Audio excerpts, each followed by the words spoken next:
नमस्कार मित्रांनो, विश्रांतीनंतर आता पुन्हा एकदा पावसाने दमदार हजेरी लावलेली आहे. हवामानशास्त्र विभागाने राज्यात 2-3 दिवस जोरदार पावसाचा इशारा दिलेला आहे. पावसाने ब्रेक घेतल्यामुळे उकाडा वाढला होता, परंतु आता हवेत गारवा निर्माण झाल्याने नागरिक सुखावलेले आहेत. मित्रांनो, चॅनलवर नवीन असाल तर चॅनलला सबस्क्राईब करा.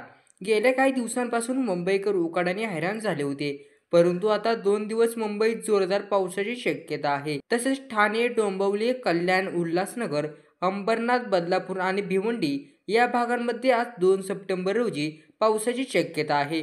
पुणे आणि परिसरात 3 दिवस ढगाळ हवामान राहणार आहे. इथे हलक्या स्वरूपाच्या पावसाची शक्यता आहे. घाट विभागामध्ये मात्र जोरदार पावसाचा अंदाज आहे. इथे येलो अलर्ट देण्यात आला आहे.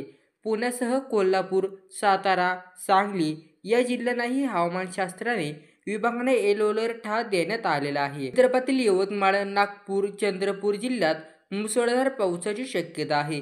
इथे वादळी वाऱ्यासह जोरदार पाऊस होणार असल्याने रेड अलर्ट देण्यात आला आहे. तर अमरावती, गडचिरोली आणि वर्धा जिल्ह्यांना हवामान विभागाने ऑरेंज अलर्ट दिला असून अकोला, भंडारा, बुलढाणा, गोंदिया, वाशिम या जिल्ह्यांना येलो अलर्ट देण्यात आला आहे. आज नागपूरचं तापमान 30 डिग्री आणि कमाल 21 डिग्री किमान असं राहणार आहे.